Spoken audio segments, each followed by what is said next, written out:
दोस्तों नमस्कार। हर हर महादेव। सावन की कथा सुनने से पहले हमारे चैनल को सब्सक्राइब करके बेल आइकन जरूर दबाइएगा। दोस्तों सावन की कथा मात्र चुपके से सुनने से भी आपके सभी पाप खत्म हो जाते हैं। पितृदोष, पुरानी से पुरानी गरीबी खत्म हो जाती है। काल सर्प दोष दूर हो जाता है। अगर आप सावन सोमवार का व्रत ना रख सके तो आप सावन की कथा अवश्य सुने, लेकिन याद रहे संपूर्ण फल की प्राप्ति करने के लिए सावन की पवित्र कथा अंत तक जरूर सुने। इसे बीच में रोका नहीं जाता तथा टोका नहीं जाता। जो व्यक्ति चुपके से भी अगर सावन की कथा को सुन लेता है तो उसके ऊपर सदैव भगवान भोलेनाथ की कृपा बरसती है, माता लक्ष्मी की कृपा बरसती है। सावन के पवित्र महीने में सावन की कथा पूरे परिवार को, हर किसी को सुनना चाहिए। सावन जाते जाते भगवान शिव आपकी झोली खुशियों से भर देंगे, इसीलिए कथा को अंत तक जरूर सुने। तो आइए सुनते हैं सावन की कथा। दोस्तों एक समय की बात है, किसी गांव में एक बूढ़ी माँ अपने बेटे के साथ में रहा करती थी। माँ बेटे बहुत मेहनत मजदूरी करके अपना गुजारा करते थे। एक बार बूढ़ी अम्मा के मन में विचार आया कि अब उनका पुत्र विवाह के योग्य हो चुका है और अब उसे अपने लिए बहू ले आनी चाहिए। कुछ समय बाद बूढ़ी अम्मा ने अपने बेटे का विवाह एक सुशील कन्या से कर दिया। उसकी बहू बहुत सुंदर, सुशील और संस्कारी थी। वो नित्य प्रति जल्दी उठकर घर की साफ सफाई करके, स्नान आदि करके और भगवान शिव का अपने घर में ही पूजन करती। विवाह के कुछ समय बाद सावन का महीना आया। बूढ़ी अम्मा की बहू भगवान भोलेनाथ की अनन्य भक्त थी। उसके मन में ये विचार आया कि वो सावन के महीने में मंदिर जाकर शिवलिंग पर जल अर्पित करे। अपने मन में आए विचार को उसने अपनी सास से कहा, माताजी, सावन का महीना शुरू हो गया है। मैं शिव मंदिर जाकर पूजा पाठ करना चाहती हूँ, शिवलिंग पर जल अर्पित करना चाहती हूँ। दोस्तों लेकिन बूढ़ी अम्मा ने उसे मना कर दिया और कहा कि घर में ही पूजा कर लो, मंदिर जाने से समय बर्बाद होगा। इतने समय में घर का सारा काम हो जाएगा। ये बात सुनकर बहू उदास हो गई, लेकिन बहू कुछ नहीं कर सकी। वो बेचारी उदास होकर घर के कार्य में व्यस्त हो गई। दोस्तों उस दिन उसने कुछ भी जल अन्न ग्रहण नहीं किया। अगले दिन बहू कुएं से जल लाने गई। रास्ते में उसने देखा कि गांव की दो लड़कियां पूजा की थाली सजाकर मंदिर की ओर जा रही हैं। उसने उन्हें रोका और पूछा, तुम सब कहां जा रही हो? तब वो बोली, सावन का महीना शुरू हो गया है, हम सब भगवान भोलेनाथ का पूजन करने के लिए मंदिर जा रहे हैं। दोस्तों ये सुनकर फिर वो बहुत उदास हो गई। लड़कियों ने पूछा, आप उदास क्यों हो गई? तब वो बोली, भगवान शिव मेरे आराध्य हैं, लेकिन मेरी सास ने मुझे मंदिर जाकर पूजा करने से मना कर दिया है। दोस्तों तब लड़कियां बोली, आप उदास मत हो, आप चिंता बिल्कुल भी मत करो।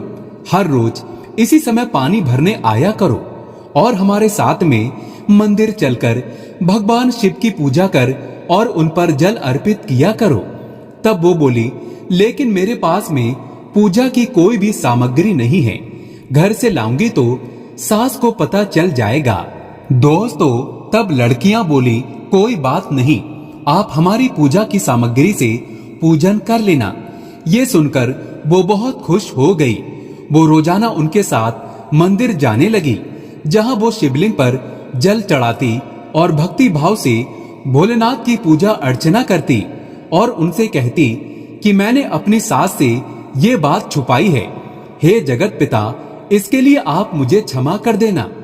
दोस्तों ऐसे ही पूरा सावन का महीना बीत गया। सावन के अंतिम दिन में उसने सोचा कि पूरा महीना मैंने इन लड़कियों की पूजन सामग्री से पूजा करी है, तो आज मुझे अपना कुछ भोलेनाथ को अर्पित करना ही चाहिए। ऐसा सोचकर उसने अपनी नाक से सोने की नथ उतारी और उसे धोकर शिवलिंग पर अर्पित कर दिया और पूजा कर घर आ गई। दोस्तों घर आकर वो अपनी सास से नजर छुपाकर इधर उधर घूम रही थी, क्योंकि वो जानती थी कि उनकी नाक में नथ न देखकर सास जरूर पूछेगी कि नथ कहाँ चली गई। ऐसे ही दोपहर हो गई, तभी अचानक सास की नजर उसकी नाक पर गई और नाक में नथ न देखकर सास ने पूछा, बहू तुम्हारी नथ कहाँ है? तब वो बोली, माँ जी मुझे नहीं पता, शायद कहीं पर गिर गई होगी। दोस्तों सास बोली, अच्छा तो ये बताओ कि तुम आज कहाँ कहाँ गई थी और हम वहीं पर जाकर ढूंढ लेंगे। बहू बोली, मैं सुबह पानी भरने गई थी और तब तक तो मेरी नाक में नथ थी, इसके बाद मैं उपले थापने गई थी। सास बोली, चलो वहीं पर चलकर देख लेते हैं। दोनों वहां पहुंचे जहां बहू ने उपले थापे थे। सास ने बहू से कहा, चलो अब ये उपले तोड़ कर देखते हैं। दोनों सास और बहू उपले तोड़ने लग गए। जैसे ही दोनों ने उपले तोड़े, दोनों के उपलों में एक एक नथ निकली। दोस्तों सास बोली, नथ तो एक ही थी, ये दो कैसे हो गई? इसके बाद सास ने एक एक करके सारे उपले तोड़ना शुरू कर दिए। अब सास उपले तोड़ती जाए और उन सब में से एक एक नथ निकलती जाए। सास ने बहू की ओर देखा और पूछा कि ये क्या माजरा है? दोस्तों तब बहू ने सास से क्षमा मांगते हुए सारी बात उसे बता दी और कहा कि ये भगवान भोलेनाथ का आशीर्वाद है। आज मैंने सावन की समाप्ति पर उन्हें अपनी नथ अर्पित की थी और उन्होंने मुझे इतनी सारी नथ वापस कर दी। दोस्तों सास बहू की बात सुनकर बहुत खुश हुई और कहा कि सावन माह में स्नान, जप तप और दान का इतना महत्व है तो अगले साल हम दोनों मिलकर शिवलिंग पर जल जरूर चढ़ाएंगे और पूजा पाठ करेंगे। दोस्तों अगला सावन का माह आने पर दोनों सास बहू ने नियम से सावन का स्नान किया, पूजा पाठ जप तप किया। भगवान भोलेनाथ की कृपा से बूढ़ी अम्मा का घर अन्न धन के भंडारों से भर गया। बहू को एक सुंदर पुत्र की प्राप्ति हुई। हे भोले बाबा, जैसे कृपा उस बूढ़ी अम्मा और बहू पर की, वैसे ही इस कहानी को सुनने वाले तथा सावन सोमवार का व्रत रखने वाले हर व्यक्ति की इच्छा को अवश्य पूर्ण करना। दोस्तों अगर आपके ऊपर भगवान शिव की कृपा हो जाए तब आपको दुनिया की कोई भी ताकत अमीर होने से रोक नहीं सकती। सावन के पवित्र महीने में कौन कौन भगवान शिव को अपने घर पर बुलाना चाहता है तो सच्चे दिल से कमेंट बॉक्स में लिखें, भोलेनाथ हमारे घर में जरूर पधारें। हर हर महादेव, ओम नमः शिवाय। भोले बाबा के लिए एक लाइक तो बनता है।